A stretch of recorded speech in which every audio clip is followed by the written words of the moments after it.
بسم اللہ الرحمن الرحیم۔ السلام علیکم۔ میرا نام ڈومینیکا عرف نکی ہے۔ میں 40 سالہ خاتون ہوں اور میں امریکہ اوہایو میں رہتی ہوں۔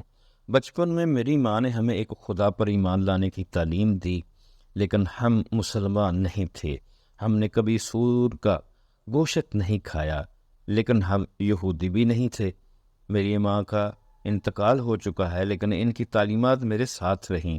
ہم چرچ جاتے تھے، لیکن میری ماں ہمیشہ کہتی تھی کہ صرف خدا سے دعا مانگنی چاہیے۔ وہ بائبل مقدس پرانے عہد نامے کی بہت بڑی قاری تھیں اور ہمیں بچوں کے طور پر بتایا کرتی تھیں کہ انسان نے اس میں ترمیم کی ہے، اضافہ کر دیا ہے، کمی کر دی ہے، لیکن خدا نے اپنی نشانیاں یہاں اور وہاں اپنے لوگوں کے لیے رکھی ہیں۔ میں نہیں جانتی کہ انہیں یہ سب خیالات کہاں سے ملے، لیکن مجھے خوشی ہے کہ ان کے پاس یہ خیالات تھے۔ میں نے بپتسمہ کے اسکولوں میں تعلیم حاصل کی، جہاں وہ کہتے تھے کہ میری بہن اور میں گناہ کی پیداوار ہیں۔ ہم 2 نسلوں سے تعلق رکھتے ہیں۔ میری ماں سیاہ فام ہے اور میرا باپ سفید فام تھا۔ تو آپ دیکھ سکتے ہیں کہ مجھے لگتا تھا کہ ان کے پاس صحیح مذہب نہیں تھا۔ مجھے یاد ہے کہ بچپن میں خدا سے دعا کرتی تھی کہ کیوں میں مسیح کو خدا کے طور پر نہیں مان سکتی، لیکن کسی وجہ سے میں کبھی ایسا کر نہیں پائی۔ میں نے طویل عرصے تک چرچ جانا چھوڑ دیا۔ میں اپنے 30 کی دہائی کے آغاز میں بطور بالغ واپس گئی۔ میں نے ایک چرچ میں شمولیت بھی اختیار کی، لیکن میں ہمیشہ خدا سے دعا کرتی تھی کہ میں صرف ایک جگہ چاہتی ہوں جہاں میں اس کی عبادت کر سکوں۔ تو ہر بار جب میں چرچ جاتی تھی، مجھے خدا سے یہ دعا کرنی پڑتی تھی کہ اسے بتا سکوں کہ میں صرف اس کی عبادت کر رہی ہوں، یسوع کی نہیں۔ آخرکار میں مسجد میں تعلیم حاصل کرنے چلی گئی، لیکن جن مرد مسلمانوں کے ساتھ میں کام کرتی تھی اور جنہیں میں جانتی تھی، وہ فخریہ طور پر کہتے تھے کہ وہ کتنی بیویاں رکھ سکتے ہیں۔ اس نے مجھے اس سے دور کر دیا، اور جب میں گئی تو میں نے بہت غیر آرام دہ محسوس کیا، کیونکہ مختلف قومیتوں کے لوگوں کے گروہ بنے ہوئے تھے، اور اس وقت میں صرف مرد مسلمانوں کو جانتی تھی۔ میرا کسی مسلمان عورت سے تعارف نہیں تھا، چنانچہ میں صرف چند کلاسوں میں ہی گئی۔ میں نے جانا چھوڑ دیا۔ میں اب جب اس پر نظر ڈالتی ہوں تو کہتی ہوں کہ مسجد جانا صارف کے لیے دوستانہ نہیں ہے۔ آپ سڑک سے سیدھے داخل نہیں ہو سکتے۔ آپ کو کچھ باتیں معلوم ہونی چاہیے، جیسے لباس کیسے پہننا ہے، اور نمازیں آپ کی اپنی زبان کے بجائے مختلف زبان میں کیوں ہوتی ہیں، ورنہ آپ کو واقعی ایسا محسوس ہوگا کہ آپ فٹ نہیں ہو رہے۔ میں کبھی بھی چرچ کے ساتھ مطمئن نہیں ہو سکی، لیکن میں خدا کے قریب ہونا چاہتی تھی۔ جب میں 35 سال کی ہوئی تو میں نے ایک رضاعی والدہ بننے کا فیصلہ کیا۔ ہم امریکہ میں بہت سے سیاح بڑے بچوں کے رضاعی گھروں میں ہیں اور گود لینے کے لیے موجود ہیں، چنانچہ میں نے رضاعی والدہ بننے کا فیصلہ کیا۔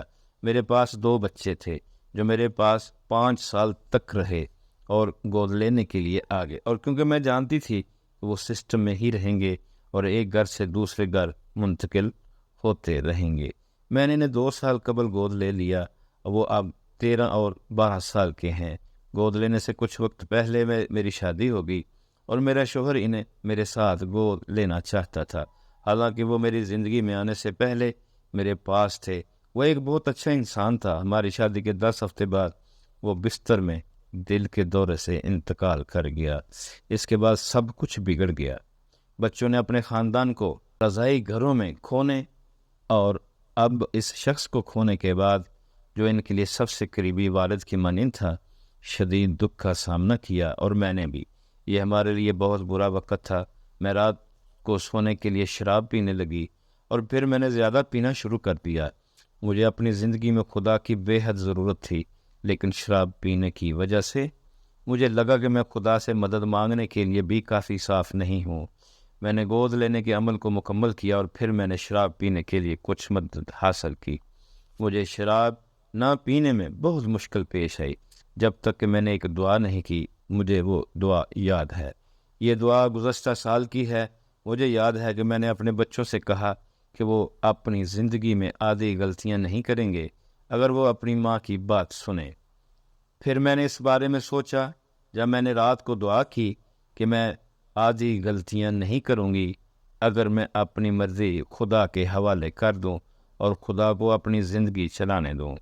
میں نے اس رات خدا سے دعا کی اور میں نے کہا کہ میں یہ پرواہ نہیں کرتی کہ مجھے کبھی دوبارہ شوہر ملے یا نہ ملے، مجھے دنیا میں جو بھی مادی چیزیں ملیں یا نہ ملیں، میں بس تمہیں اپنی زندگی میں چاہتی ہوں اور تمہاری مرضی میری مرضی ہے۔ میں نے پہلے بھی اس طرح کی دعائیں کی تھیں، لیکن اس بار میں نے واقعی سنجیدگی سے کہا۔ اس وقت مجھے دنیا کی کسی چیز کی پرواہ نہیں تھی سوائے خدا کے۔ بعد بعد سے مجھے شراب پینے کی کوئی خواہش نہیں ہوئی۔ پھر ایک دوست جسے میں طویل عرصے سے جانتی تھی، وہ میرے شوہر کے انتقال کے بعد ماہانہ ایک بار میرے حال پوچھنے آتا تھا۔ اس نے مجھ سے پوچھا کہ کیا میں اسلام کے بارے میں سیکھنے میں دلچسپی رکھوں گی۔